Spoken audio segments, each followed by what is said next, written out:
नमस्कार, आप देख रहे हैं आज तक। मैं हूं गौरव सावंत और इस वक्त की बड़ी खबर, फिल्म अभिनेता शाहरुख खान के बेटे आर्यन खान को ड्रग्स मामले में क्लीन चिट मिल गई है और इस केस में अब नारकोटिक्स कंट्रोल ब्यूरो के वरिष्ठ अधिकारी समीर वानखेड़े विवादों में फंस गए हैं। आर्यन खान को क्लीन चिट मिलने के बाद फंस गए वानखेड़े पर ठीक से जांच न करने का आरोप लगा है और इस मामले में अब कार्रवाई होगी। समीर वानखेड़े पर कार्रवाई का आदेश दिया गया है, ऐसा नारकोटिक्स कंट्रोल ब्यूरो में सूत्र बता रहे हैं। एनसीपी ने यह मान लिया है कि शुरुआती जांच ठीक ढंग से नहीं हुई थी। सही जांच न करने के आरोप में कार्रवाई होगी। समीर वानखेड़े पर, वो जो शख्स आपको इस समय अपने टेलीविजन स्क्रीन पर दिख रहे हैं, उन पर एक नहीं कई केस इस समय जांच के दायरे में है। और ज्यादा जानकारी के लिए मैं आपको सीधे अपने सहयोगी मुनीश पांडे के पास लिए चलता हूं।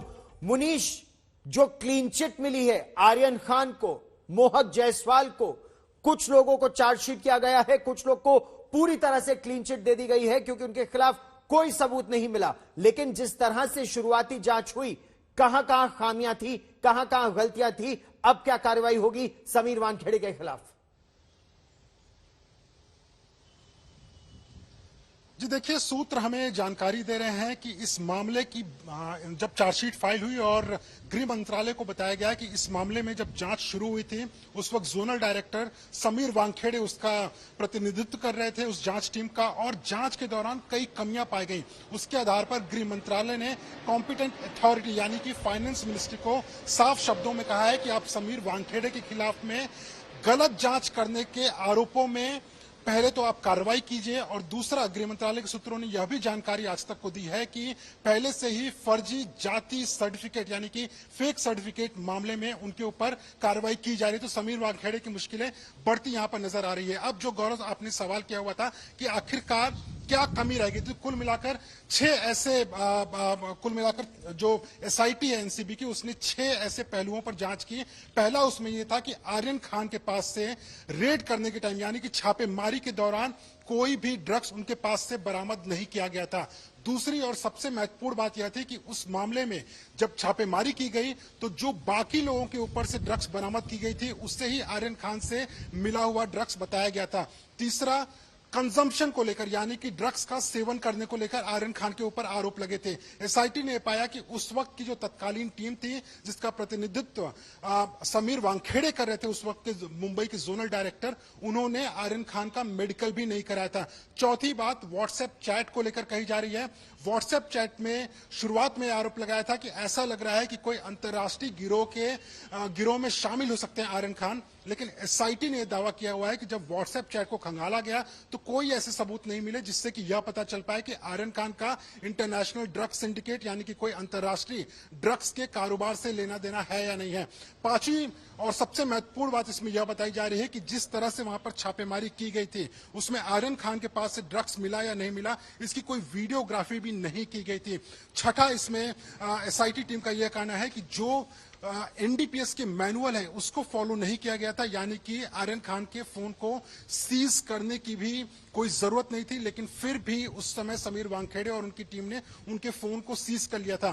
थोड़ी देर पहले मैंने जो एसआईटी के हेड हैं संजय सिंह, उनसे बात की थी। उन्होंने भी अपनी बातचीत में बताया कि उन्होंने सभी पहलुओं पर जांच की और आर्यन खान से जब पूछताछ हुई, और ये काफी महत्वपूर्ण है, आर्यन खान ने यह बताया कि मैंने ड्रग्स का न तो सेवन किया है, न तो मैं ड्रग्स लेकर पहुंचा हुआ था। और उसके दोस्त अरबाज से जब पूछताछ की तो अरबाज ने अपने बयान में यह कहा कि आर्यन खान ने तो हमें भी मना किया था कि ड्रग्स का सेवन नहीं करना चाहिए और ड्रग्स लेकर क्रूज पार्टी में मत जाना, ये अरबाज ने अपने बयानों में बताया हुआ है। तो इन्हीं सब बयानों और सबूतों के आधार पर एसआईटी ने 6 जो इसमें पहले आरोपी थे, जिसमें कि आर्यन खान का नाम था, उनको क्लीन चिट दे दी, यानी कि उनके ऊपर लगे सभी आरोपों को इस चार्जशीट में ड्रॉप कर दिया गया है, उनको गिरा दिया गया है। और इसी के आधार पर समीर वानखेड़े को लेकर गृह मंत्रालय ने आदेश दिए हुए हैं। बहुत बड़ी बात आप बता रहे हैं, बहुत बड़ी बात आप बता रहे हैं कि अरबाज ने अपने बयान में यह कहा कि आर्यन खान ने तो ने कहा था कि ड्रग्स लेकर मत आना, और आर्यन खान को ही फंसाया जा रहा था इस तरह से। और साहिल जोशी मेरे सहयोगी मुंबई से हमारे साथ जुड़ रहे हैं। साहिल, ये तो एक तरह से साजिश की इसमें से बू आ रही है, जिस तरह से आर्यन खान को फंसाने की साजिश की जा रही थी कि सबूत इस तरह से निकल कर आए संजय सिंह की जांच में कि आर्यन खान ने के दोस्त ये कह रहे थे कि आर्यन खान ने कहा कि ड्रग्स लेकर मत आना, और उसको इस तरह से दिखाया गया कि वो किसी अंतरराष्ट्रीय गिरोह से जुड़ा हुआ था। इस तरह की अटकलें उस समय फैलाई गई। देखिए, जो उस वक्त के एनसीबी अधिकारी जो इस बात का पूरा इन्वेस्टिगेशन कर रहे थे, उन्होंने तो कोर्ट में जाकर यह कहा, क्योंकि जो आप फैलाने की बात कर रहे हैं ये तो जो इनके पब्लिक प्रोसिक्यूटर है, इनकी आर्ग्यूमेंट है, एएसजी जो है एडिशनल सॉलिसिटर जनरल, उनका आर्ग्यूमेंट था कोर्ट में कि ये इंटरनेशनल ड्रग सिंडिकेट के पार्ट है आर्यन खान, और वो यहां पर ड्रग्स का खरीदना बेचने का बिजनेस करते हैं। इस तरीके का आरोप का आर्ग्यूमेंट जो है वो उस वक्त अदालत में की गई थी, जिसके बिना पर आखिरकार उनको हाईकोर्ट से जमानत लेनी पड़ी। 26 दिन उसमें चले गए। दूसरी बात, जो अरबाज के स्टेटमेंट की बात मुनीश पांडे कर रहे हैं, उसमें ऐसा है कि जिस तरीके से, मतलब वो क्रूज पर जब पहुंचे तब आर्यन खान और अरबाज साथ में वहां पर क्रूज पर पहुंचे थे, और इसी के बिना पर समीर वानखेड़े का यह कहना था कि मैंने उनको गिरफ्तार किया। जब हमने उनको पूछा कि आपने नॉर्मली अगर आपके पास कोई ड्रग बरामद होता है तो आपका ड्रग टेस्ट किया जाता है, या फिर अगर आप किसी के साथ जा रहे हैं और उसके पास ड्रग मिलता है तो सबका ड्रग टेस्ट किया जाता है, उसी को रेप पार्टी कहा जाता है। रेप पार्टी पहले भी मुंबई में बस्ट हुई थी, आप उस वक्त जो हमने डिस्कशन किया था आपको याद होगा तो जी। लेकिन आर्यन खान का कोई ड्रग टेस्ट नहीं किया गया। उस वक्त एनसीबी के अधिकारियों की तरफ से यह कहा गया कि हम लोग इसलिए ड्रग टेस्ट नहीं कर रहे हैं क्योंकि हमको पोजीशन मिला है, ड्रग पोजीशन मिला है। किसके पास? अरबाज के पास में। अब अरबाज का जो बयान एनडीपीएस के तहत एनसीबी के अधिकारियों को जो नई एसआईटी को दिया गया, उसके बाद तो यह बात साफ हो गई थी कि ना उनके पास ड्रग्स मिला, ना उनका ड्रग टेस्ट किया गया। उसके साथ साथ वो ये भी कह रहे थे कि हमको ड्रग पीना नहीं है। फिर क्यों आर्यन खान को उसमें लपेटा गया? जो आरोप नवाब मलिक ने गिरफ्तारी के पहले लगाए थे, उन्होंने ही दरअसल ये मामला पहले उठाया था कि जो एनसीबी के विटनेसेस है वो विटनेस टेम्पर्ड विटनेसेस है। उन्होंने इस मामले में पूरी तरीके से पब्लिसिटी बटोरते हुए पैसा ऐंठने की कोशिश की। इस तरीके का आरोप नवाब मलिक ने लगाया था, जिसका इन्वेस्टिगेशन अब तक हुआ नहीं है। मुंबई पुलिस ने भी उस मामले का इन्वेस्टिगेशन नहीं किया है, लेकिन कहीं ना कहीं इस पूरे मामले में गड़बड़ी थी। यह बात नारकोटिक्स कंट्रोल ब्यूरो और सेंट्रल गवर्नमेंट को ध्यान में आई, और इसीलिए समीर वानखेड़े से इन्वेस्टिगेशन निकालकर, जो जोनल डायरेक्टर थे मुंबई के, उनके अगुवाई में जो इन्वेस्टिगेशन चल रहा था वो निकालकर संजय सिंह के तहत एक एसआईटी फाइल की गई जो दिल्ली एनसीबी में काम करते हैं, और उस एसआईटी ने आखिरकार जाकर ये चार्जशीट फाइल की है। इस पूरी घटना के कम से कम 5 से 6 महीने के बाद में ये चार्जशीट फाइल हुई है। इसका मतलब यह कि थरो इन्वेस्टिगेशन एसआईटी ने भी किया हुआ है, और उसमें उन्होंने पाया है कि जिस तरीके से इन्वेस्टिगेशन रहा वो गलत तरीके से रहा। जिनके पास नारकोटिक सब्सटेंसेस मिले वो इंडिपेंडेंटली काम कर रहे थे, ये गिरोह का पर्दाफाश नहीं था। कई बार इस तरीके से इंडिपेंडेंटली जो नारकोटिक सब्सटेंस लेके आते हैं उस तरीके का ये बात चल रही थी जी। तो ये बहुत ही इंपॉर्टेंट है कि बहुत गंभीर बात है ये। और तंसीम हैदर मेरे सहयोगी हमारे साथ अब जुड़ रहे हैं। तंसीम, ये तो जो मुंबई के जोनल डायरेक्टर समीर वानखेड़े और उनकी जो पूरी टीम है उस पर बहुत गंभीर प्रश्न इस समय उठा देते हैं कि आखिर किस तरह की जांच कर रहे थे। अगर ड्रग्स मिले तो ड्रग टेस्ट क्यों नहीं हुआ? अगर पोजीशन में था तो स्टैंडर्ड ऑपरेटिंग प्रोसीजर्स जो थे उसका पालन क्यों नहीं किया गया? यह बहुत गंभीर प्रश्न है। जी, जाहिर है, देखिए हम तंसीम से एक बार फिर संपर्क साधने का प्रयास करेंगे। तंसीम, हम एक बार फिर आपके पास लौटेंगे, लेकिन जो दिल्ली की रिपोर्ट है मुनीश और जो मुंबई की रिपोर्ट है, दोनों में जमीन आसमान का फर्क है। दोनों के कंक्लूजन्स इतने ज्यादा, एक ईर घाट तो दूसरा तीर घाट, इतने बड़े अंतर कैसे हो सकते हैं? क्या एक सोची समझी साजिश के तहत यह आर्यन खान को फंसाने का और उनके पिता भारत के प्रसिद्ध फिल्म अभिनेता शाहरुख खान से पैसे ऐंठने की साजिश का क्या यह एक हिस्सा था?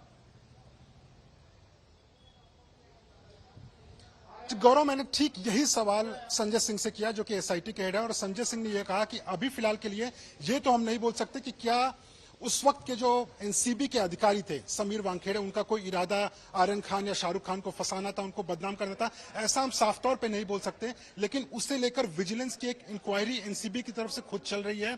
उन्होंने अपनी इंक्वायरी में यह पहले ही साबित कर दिया, और जो चार्जशीट का भी पार्ट होने वाली है कि पहली टीम ने जिस तरीके से जांच की थी वो जांच पूरी तरह से गलत दिशा में थी। और रही बात कि क्या इसमें कोई पहले सोची समझी साजिश थी, उसको लेकर जब विजिलेंस की इंक्वायरी पूरी होगी तो उसमें साफ तौर पे यह बताया जाएगा कि आखिरकार क्यों ऐसा समीर वानखेड़े ने किया था, अगर उन्होंने गलत किया हुआ है तो। लेकिन जो आपने बात की कि जो दोनों ही एजेंसियां एनसीबी की थी, पहले समीर वानखेड़े की टीम थी, उसके बाद संजय सिंह की टीम थी, दोनों ही जांच एजेंसियों, दोनों ही जांच टीमों की जांचों में इतना फर्क क्यों आया?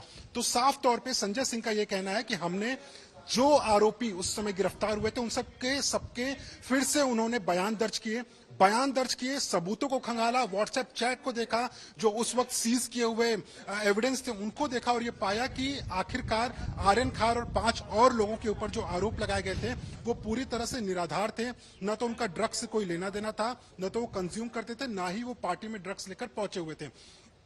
दूसरी उन्होंने महत्वपूर्ण बात यह बताई हुई है कि आखिरकार जब आर्यन खान को लेकर जो सबसे बड़ा मसला हुआ था इस पूरे मामले को लेकर, आर्यन खान वो शख्स है जिन्होंने खुद अपने दोस्तों को बोला था कि ड्रग्स का सेवन नहीं करना चाहिए। उसके अलावा बताइए, मतलब आर्यन खान ये कह रहे हैं कि ड्रग्स का सेवन नहीं करना चाहिए साहिल, और आर्यन खान को ही इस तरह से फंसाने की एक तरह से क्या ये साजिश रची गई थी कि अदालत में कहा जा रहा था कि इनके व्हाट्सएप को देखिए, ये व्हाट्सएप तो एक इंटरनेशनल ड्रग गिरोह का सदस्य है, ड्रग्स को सप्लाई करने की बात है और अभिनेत्रियों का नाम लेकर आया जा रहा था।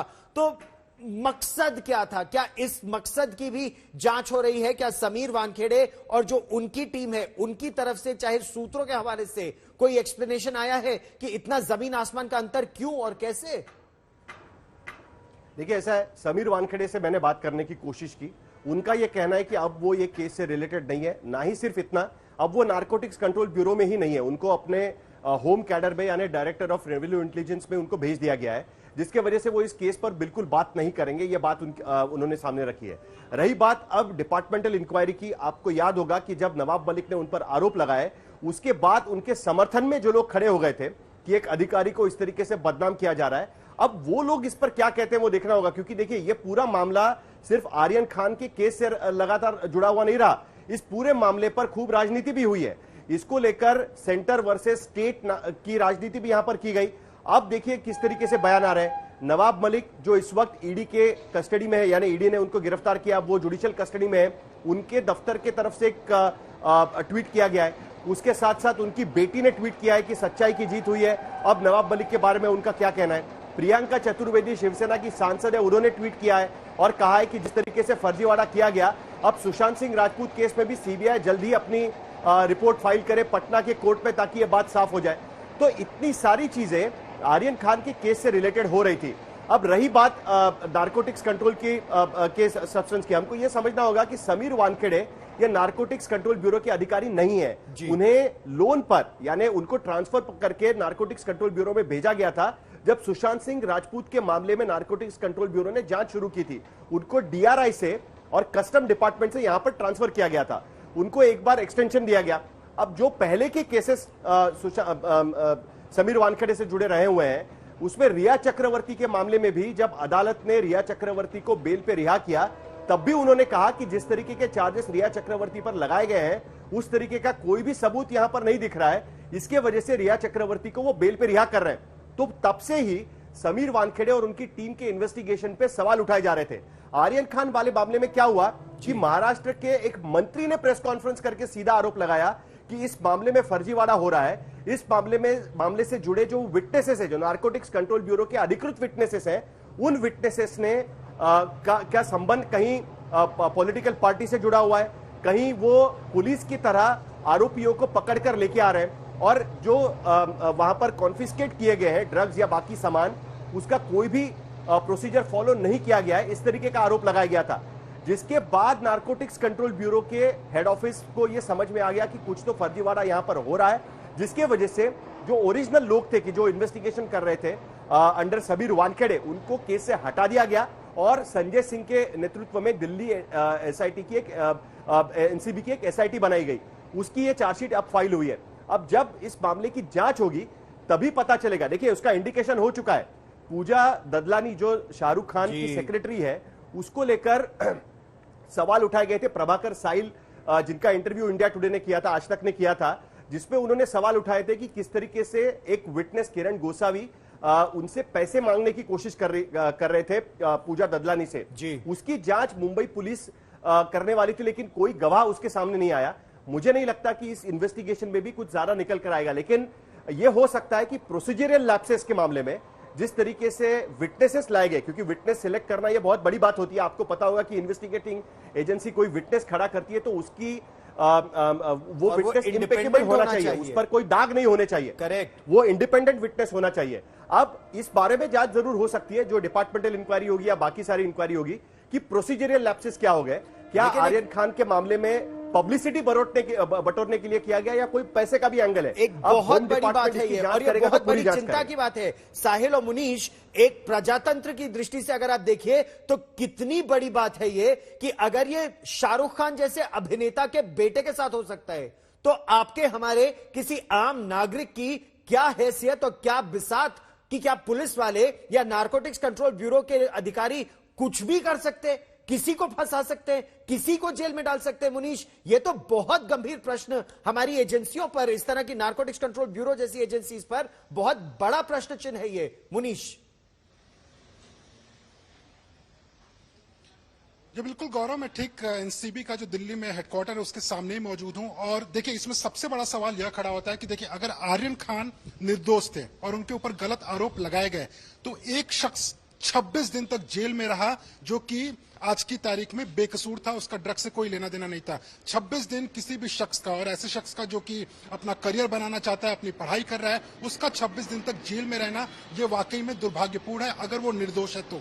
दूसरा, आप गौरव अच्छे तरीके से जानते हैं, हमारे दर्शक भी जानते हैं, अगर किसी के ऊपर भी एनडीपीएस एक्ट के तहत कोई मामला दर्ज होता है तो एक तरह से मान के चलिए कि उसकी पूरी जिंदगी बर्बाद हो जाती है, क्योंकि आपको कोई नौकरी जल्दी नहीं देता है, आपका भविष्य खराब हो जाता है, विदेश जाना हो तो उसके लिए कोर्ट का परमिशन लेना पड़ता है, तो तमाम तरीके की मुश्किलें आपको पूरी जिंदगी सहनी पड़ती है अगर इस मामले में आपको आरोपी भी बना दिए गए तब भी। और यहां पर तो पूरा का पूरा केस जो है, जो पहले बनाया गया था, वो पूरा उल्टा हो चुका है, और वो भी उसी नारकोटिक्स कंट्रोल ब्यूरो में जिसकी पहली टीम ने कहा कि आर्यन खान ड्रग्स का कारोबार करते हैं, वो खुद ड्रग्स का सेवन करते हैं, उनके पास से ड्रग्स मिला हुआ है, इस तरह के आरोप लगाए गए थे शुरुआत में। लेकिन अब वही एनसीबी की दूसरी टीम जो है वो साफ तौर पे कहती है कि ये सारे आरोप दरअसल बेबुनियाद थे, पूरी तरह से गलत थे।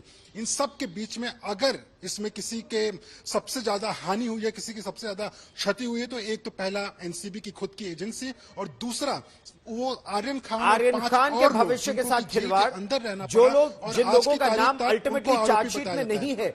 आप ये देखिए कि देश में नारकोटिक्स कंट्रोल ब्यूरो जैसी एक प्रतिष्ठित एजेंसी, एक प्रतिष्ठित इन्वेस्टिगेटिव एजेंसी बच्चों के भविष्य के साथ या युवाओं के भविष्य के साथ क्या इस तरह से खिलवाड़ कर रही थी। इस बड़ी खबर पर लगातार साहिल जोशी की, मुनीश की, तंसीम हैदर की, आज तक की पूरी टीम की रहेगी नजर। फिलहाल हम एक छोटे से ब्रेक के लिए रुक रहे हैं। इस बड़ी खबर पर रहेगी नजर, देखते रहिए आज तक।